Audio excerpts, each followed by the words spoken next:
संविदा आउटसोर्सिंग के कर्मचारी है, एनएचएम कर्मचारी है, स्कीम वर्कर है, उन सभी कर्मचारियों का मानदेय उनके खातों में होली के पहले पहुंच जाएगा। हर तरफ खुशियां थी क्योंकि कर्मचारियों का यही कहना था कि मुख्यमंत्री योगी आदित्यनाथ ने अगर ये घोषणा की है तो जरूर सभी कर्मचारियों के खातों में उनका मानदेय पहुंच जाएगा और संगठन की तरफ से भी इसके लिए अथक प्रयास किए जा रहे थे। लेकिन देखने को मिला कि जो एनएचएम कर्मचारी है उनका मानदेय अभी तक उनके खातों में नहीं पहुंच पाया है। इसके पीछे का कारण है आरबीआई का कोई एक पोर्टल है जिस वजह से अभी तक देखने को मिल रहा है कि इन कर्मचारियों का जो मानदेय है वो उनके खातों में नहीं पहुंच पाया है, जिस वजह से ये कर्मचारी काफी ज्यादा परेशान और नाराज भी नजर आ रहे हैं क्योंकि होली जैसा महापर्व है। सभी कर्मचारी इंतजार कर रहे थे कि ये होली उनके लिए बेहद खास होगी और पहले से देखने को भी मिला था कि कहा गया कि इनका जो मानदेय इनके खातों में पहुंच जाएगा और अब इस वक्त पर होली के समय पर इनका मानदेय इनके खातों में नहीं पहुंचा है तो ये कर्मचारी काफी ज्यादा परेशान है, नाराज है। फिलहाल इस विषय पर अटल टीवी की टीम ने जब बातचीत की संगठन के पदाधिकारी या यूं कहे कि प्रदेश अध्यक्ष मयंक प्रताप सिंह से, तो उनका क्या कुछ कहना था आप भी सुनिए। मयंक जी, आपका हमारे चैनल अटल टीवी पे बहुत बहुत स्वागत है।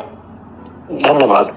मयंक जी, जैसा कि एक बड़े पर्व की शुरुआत हो रही है, इस वक्त पर सभी लोग काफ़ी ज़्यादा खुश हैं क्योंकि होली की शुरुआत हो रही है और हर तरफ खुशियां बिखरी हुई है। इस मौके पर आप सरकार से क्या कुछ मांग करना चाहेंगे और इस मौके पर आप सभी साथियों से क्या कुछ कहना चाहेंगे? देखिए, होली का पर्व बहुत ही हर्षोल्लास का पर्व है और सबसे पहले तो मैं अपने सभी साथियों के कर्मचारी साथियों को परिवार सहित इसकी हार्दिक शुभकामनाएं देता हूं और बाकी सभी को भी जो संबंधित हैं सभी को हार्दिक शुभकामनाएं। और दूसरा, सरकार से मेरा थोड़ा सा ये है कि हमेशा हम एनएचएम संविदा कर्मी जो है सरकारी नजरों में उपेक्षित रह जाते हैं जी।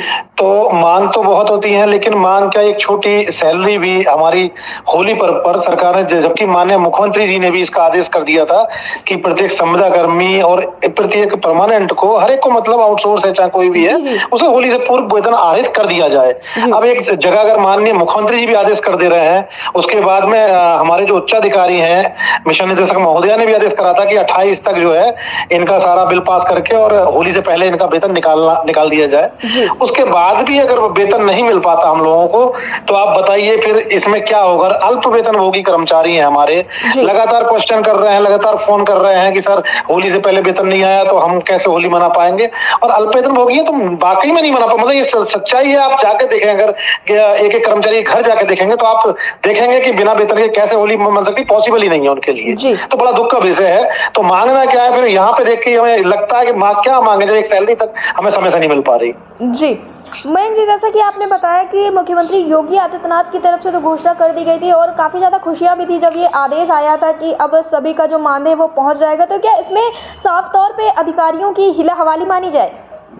नहीं, बिल्कुल। अब कहीं ना कहीं तो कमी है जो मानदेय नहीं आया।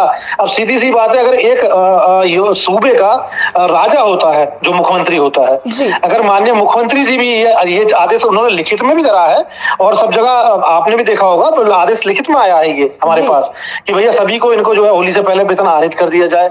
और यहाँ तो कर्मचारी एक ऐसे पर्व पर, होली या दीपावली ऐसे पर्व हैं दो, कि भाई इन पर सोचता है कि भाई सरकार से हमें कुछ ना कुछ बोनस मिलेगा सैलरी से अलग। तो बोनस तो छोड़ दो, हम अल्प वेतनभोगियों को अगर सैलरी भी नहीं मिल पा रही तो अकाउंट में आप देखते हैं कि 25 तारीख 20 तारीख आती है, अकाउंट खाली हो जाता है हमारे कर्मचारी का। अब वो वैसे खत्म हो जाता है। यहाँ पे होली का एक पर्व है इतना बड़ा, अगर मान लो वहां पे अकाउंट खाली पे, अब आप खुद लगा सकते हैं कि कैसे वो होली मना पाएगा। और माननीय मुख्यमंत्री जी का अगर आदेश नहीं माना जा रहा है, राजा का आदेश नहीं माना जा रहा उसके सूबे में, तो ये बहुत दुखद है। फिर आप कह सकते हैं किसका फेलियर है जी।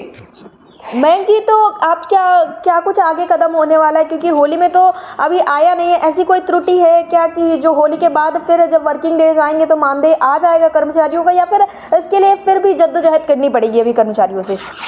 नहीं, मानदेय तो आएगा। देखिए, अब उसमें सारा कुछ बिल वगैरह लगा दिए गए। रात भी मेरी जो है मैडम से वार्ता हुई उसमें, तो मैसेज में उन्होंने दिया था कि जो है सारा यहाँ से बिल अपडेट कर दिए हैं। आरबीआई में कोई कुबेर करके इनका वो है सॉफ्टवेयर, ई कुबेर करके, तो ई कुबेर से केवल उनको उस पर वो होने पारित, केवल ई कुबेर से प्रपोज उस पे है, प्रक्रिया में है।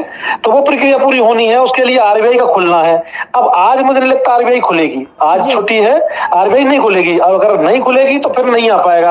अगर 1 घंटे को भी खोल दें तो आ जाएगा। तो मैं चाहता हूँ किसी तरह संज्ञान, आप ही के माध्यम से संज्ञान लेके गवर्नमेंट अगर आरबीआई को 1 घंटे के लिए खुलवा दे तो हमारे कर्मचारियों का वेतन आज आ जाएगा, तो होली मन जाएगी। अदरवाइज हमारे जो 1.5 लाख से ऊपर संविदा कर्मी है, एनएचएम कर्मचारी, वो होली नहीं मना पाएंगे। जी, मयंक जी, एयरटेल टीवी से जुड़ने के लिए बहुत बहुत धन्यवाद।